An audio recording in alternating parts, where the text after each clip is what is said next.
Welcome, Dr. Deanne and classmates of Managing the Global Workforce at Amberton University. My name is Ikram Merzouk, and my graduate research project will be about the effects of globalization on the Czech management after 1989.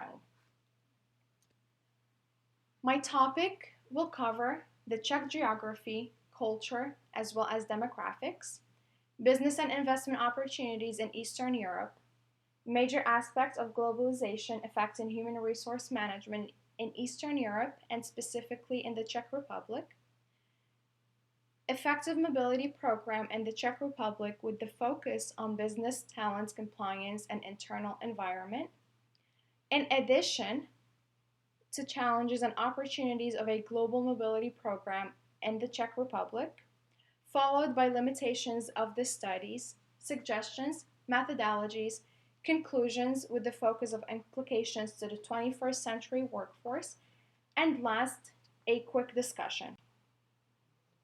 Located in the center of Europe and bordered by Slovakia on the east, Austria on the south, Germany on the west, and Poland on the north, the Czech Republic is known for its short history since gaining independence from the Republic of Czechoslovakia back in 1993. From a tourism and economics perspective, the Czech Republic's architecture and culture are perfect to discover and understand the medieval history. Unlike other European countries, even though they share the same history of wars throughout centuries, Prague, particularly its monuments, depict the charm and history of long, bloody wars throughout Eastern Europe, Central Europe, as well as Western Europe. The year 2015 brought some important changes to the Czech Republic. From a legislative level, cheaper and faster registration processes for companies were implemented, as well as new acts including trade and telecommunication licenses were passed.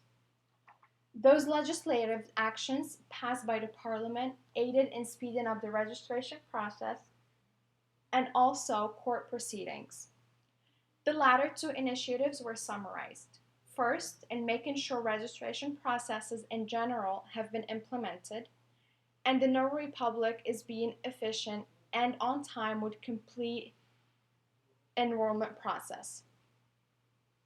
The reason being, a registration done by the notary public is quicker than the one handled by the court. Furthermore, trade and telecommunication acts that were passed were mainly digital. The goal here is to facilitate online access to filing as well as applications for new businesses and businessmen. With all that said, and according to John Lanty in his business article called Business Opportunities in Eastern Europe, South Carolina's sister state of Brandenburg, Germany, is a valuable economic connection for business opportunities in Eastern Europe. The US and South Carolina in particular play an important role in shaping business opportunities in the old post-communist countries, specifically Germany. The South Carolina Small Business Development has a long history in training both Poles and Hungarians in how to direct and manage small business centers in their home countries. The expansion of this initiative to Germany gave flow to many opportunities, not only to the city of Brandenburg, but also to the capital city of Berlin. Those programs focus on understanding the fundamentals of a successful business, business planning, and also financial analysis. Starting with Poland and Hungary and later expanding to Germany, this strategy is believed to be prosperous in the newly independent states, as well as Russia due to the lack of competition and poor management. In the Czech Republic specifically, research concluded by Marta Nekadova and Lubomira Brinova was conducted to understand from a manager's perspective what might have affected the Czech's economy in the case of an economic crisis. Data collected from the same research had two phases.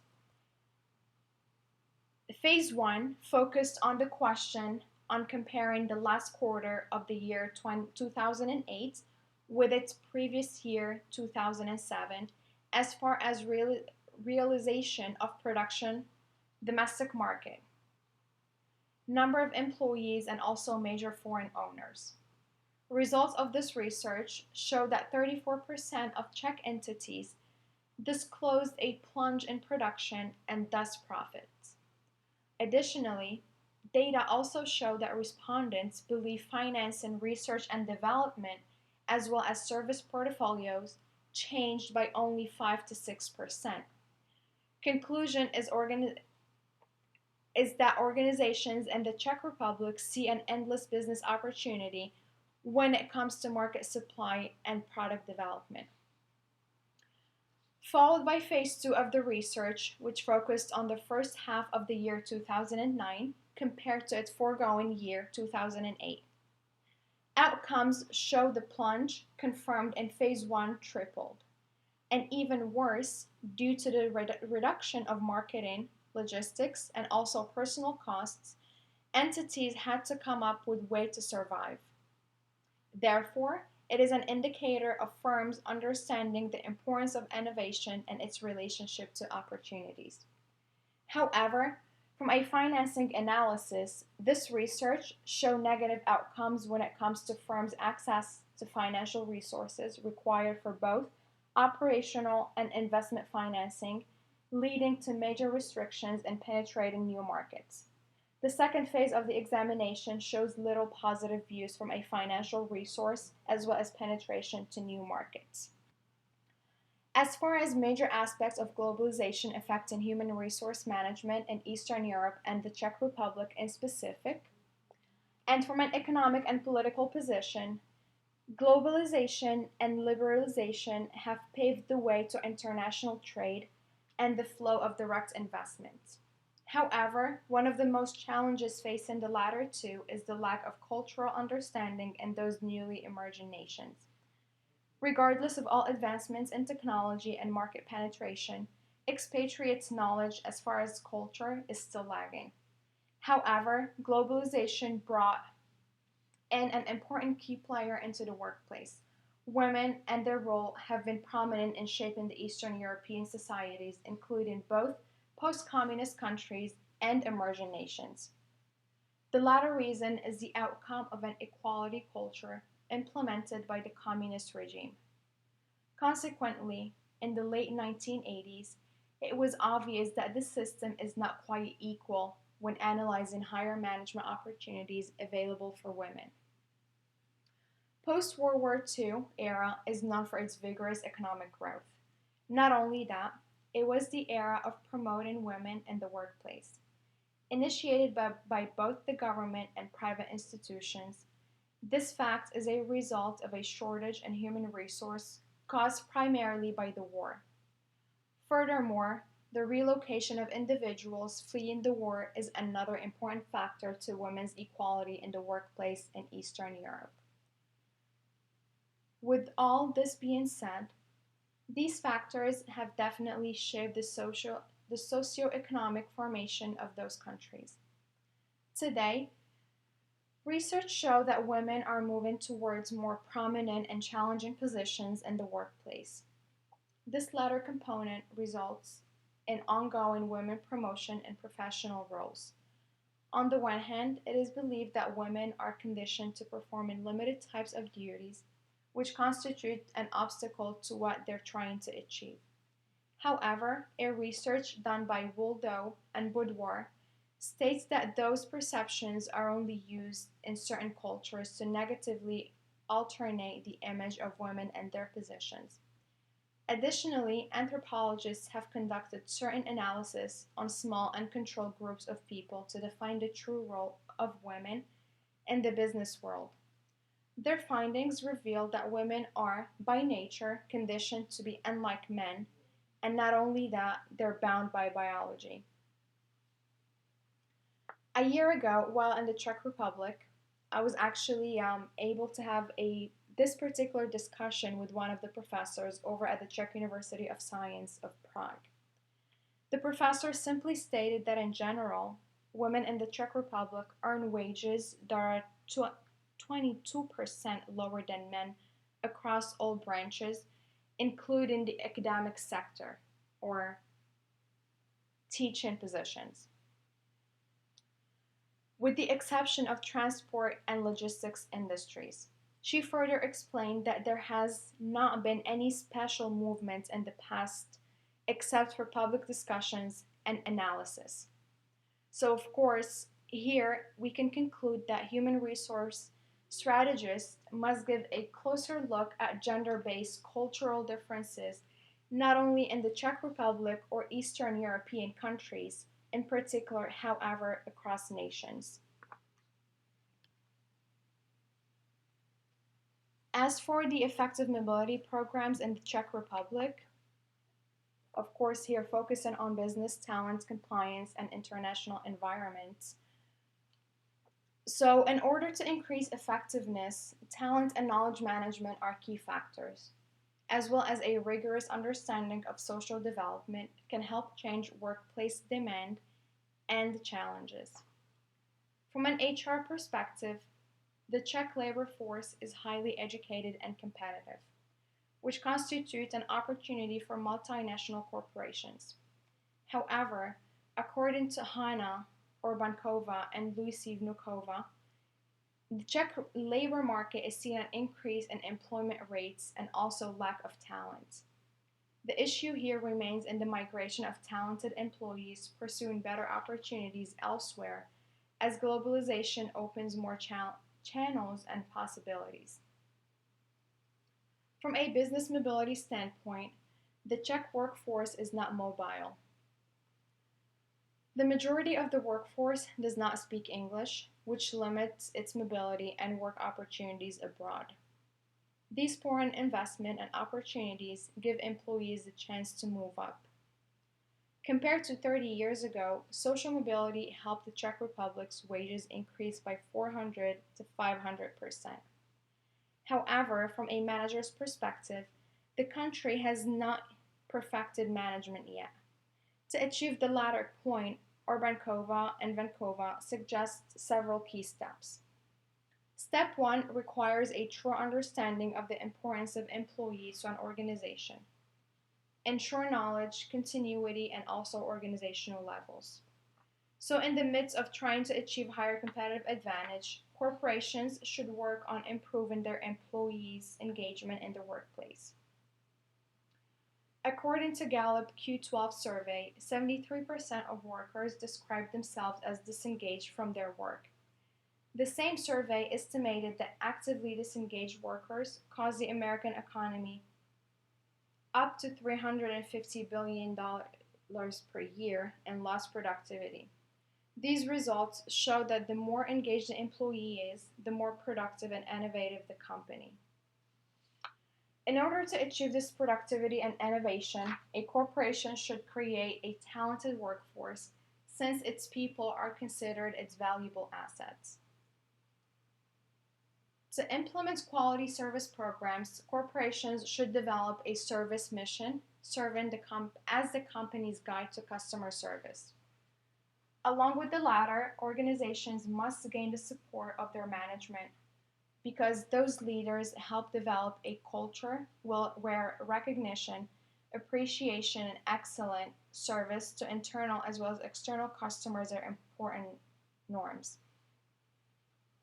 Quality service programs are necessary for a corporation's survival in the global marketplace. Developing a talented workforce of the one hand help the organization succeed in a globally competitive economy. Additionally, management experts advise organizations to give an adequate importance to their employees' competencies to achieve a competitive advantage. Benefits of the latter advantage are endless, including financial benefits, good business strategy implementation, increase in company value, reduction of hiring costs, improvement of teamwork, and also improve innovation and productivity. Moreover, according to the same survey conducted by Urbankova and Vnukova, 66.5% of Czech organizations included both training and education as a vital component of talent management. Also, 73% of employees expressed interest in various learning and growth areas by taking the initiative of setting goals to attain. Results of this research concluded: first, internal motivation for learning and development is a pivotal element for effectual talent management. Second, achieved business goals are directly connected to employing skilled and motivated workers. And last, organizational level decisions affect the achievement of knowledge management more than those at an individual level. Next, the Global Mobility Program in the Czech Republic is facing several challenges. On the one hand, and having opportunities on the second hand. So, by joining the EU back in 2004, it gave the Czech Republic and its people access to all other EU members or member states. However, this European Union expansion did not result in large inflow of talent. A paper by Strykowski states that regardless of the better economic conditions in the Czech Republic in comparison to its neighbor Slovakia, joining the European Union did not have a great influence of migration between those countries. Strykowski and Hnivovsky carried out a survey to evaluate all the EU legislative influences on the Czech labor market. Results show that there are two measures used to test unemployment rates in the country. First, a survey to examine the labor force using European Statistical Office, Czech Statistical Office, and also International Labour Organization as determinant of results. And second, method of measuring employment. Labor force surveys concluded that after the collapse of the Central Planned Economy, or otherwise called CPE, as a starting point, high hopes were shifted towards the Czech economy. Between the year 2002 and 2006, unemployment rates were in a constant increase, as we can see here on the table. In 2004 in particular, and while entering the EU, the country rate spiked, hitting an 8.4% unemployment rate, of course. Surprisingly enough, the 2008 financial crisis helped decrease the Czechs' unemployment from 7.2% in 2007 to 4.4% in 2008. Moreover, GDP growth, on the other hand, was in a fluctuating position, jumping 4.9 points between 2002 and 2006 and plunging back in 2008, 2010, and 2011 respectively.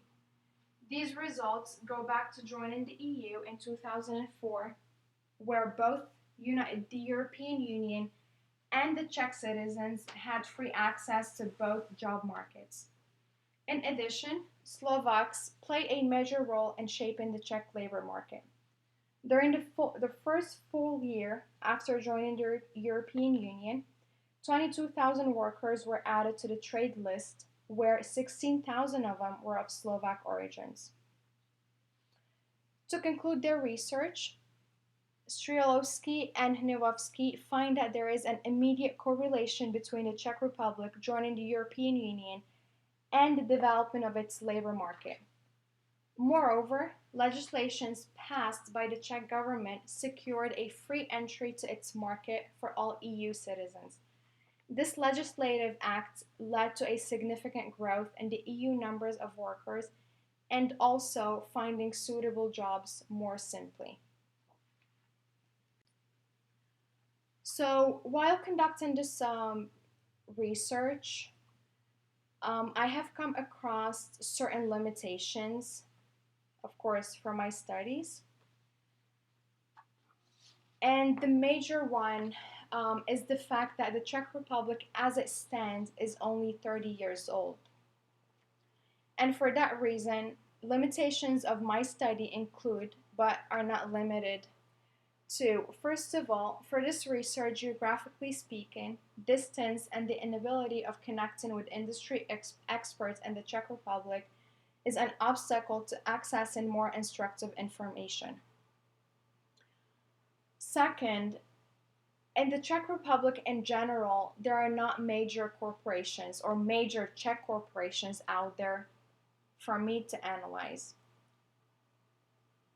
The private sector in particular is only 15 years old. And moreover, the country is not perfect, is not a perfect culture of entrepreneurship nor management. And according to a research carried out by the European Venture Capital Association, IVCA, the Czech Republic placed 15th on the list, needing major improvements as far as business legislations and regulations. In addition to this, the Czechs in general have not yet mastered management and its styles. Foreign trade plays a major role in the country's economic growth. Manufacturing, particularly the production of automobile, is considered the country's major economic activity, followed by mechanical engineering, which is part of the auto section. With the auto sector. Unfortunately, foreigners are running all these investments. Skoda, for instance, is the major player in the market. However, the German conglomerate Volkswagen manages it, where in this case, German management styles and policies are governing it. So, as far as my suggestions after concluding or conducting my research, I believe that from an HR perspective, the fact that training, such as supervision and management training, are key points to the company as well as its subordinates. English is a must language to be taught. As we know, it is considered the language of training. For talent management specifically, an evaluation analysis of organizational states, as well as having the right people in the right place, will pave ways to organizational success. For all these to be achieved, language knowledge must be assured. Again, in order to achieve prosperity, organizations need as well as low-cost strategy and retention, and in order to increase retention.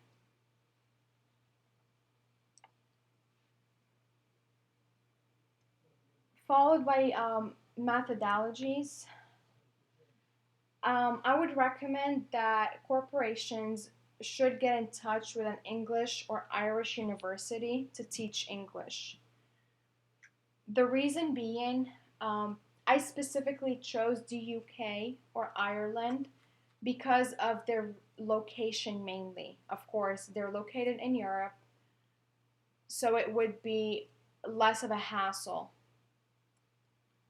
As for teaching human resource, I would suggest that a company doing business in the Czech Republic hires a consulting business firm specializing in HR. As for pay and wages, I would say that surveys with neighboring countries such as Germany, Poland, and Hungary should be conducted to have a reliable assessment of what the Czech workforce is expecting as salaries. Next, implementing incentives for all organizational levels that can be benefited from, as well as requisite employee support and training must be provided.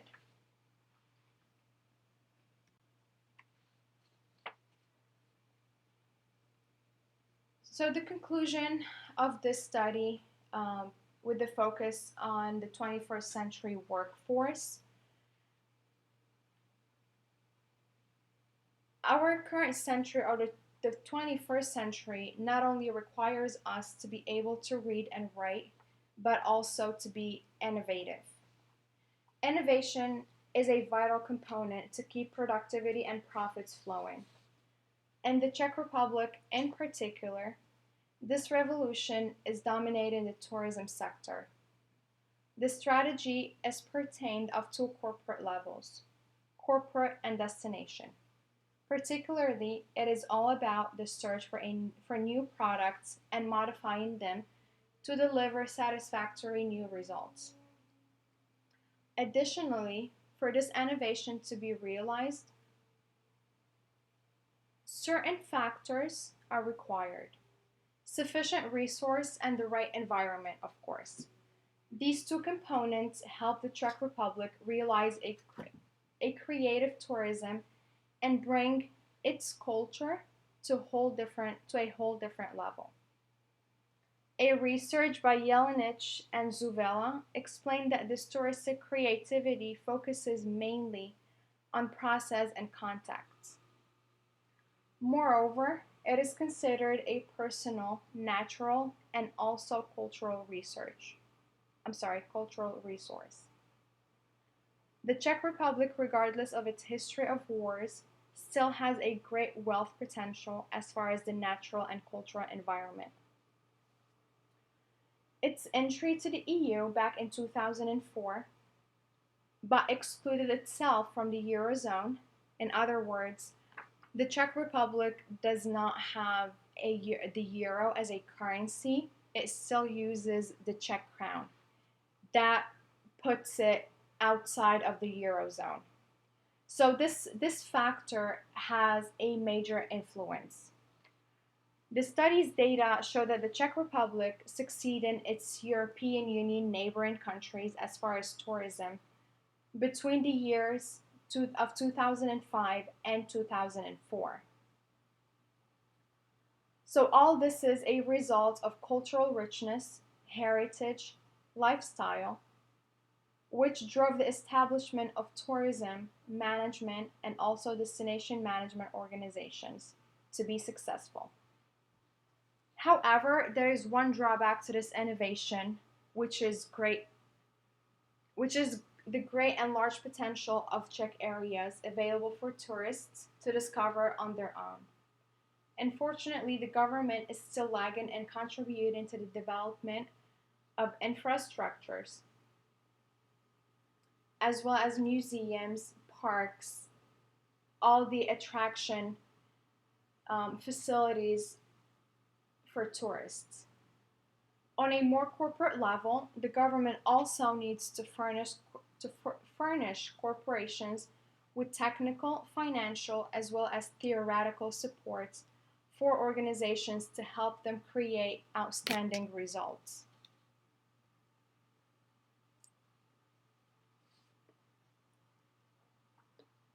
So, from an HR perspective, things are looking pretty good in the Czech Republic. And for that reason, I would recommend that companies out there must hold their position no matter how the market fluctuates. In other words, they should always have a competitive advantage to gain market share and reputation. In this case, Czech companies need to invest in their human capital. Even though it can be costing for organizations looking to maximize their productivity, however, training employees affect the overall economy. Since the latter is considered a measure of the economic value of an employee's skill set, which will result in an improvement in the quality and level of production and also a type of public good. Investing in human capital through training programs makes an organization's position in the market stronger and reputable, and all of that because of the image those well-trained employees give about the company they work for.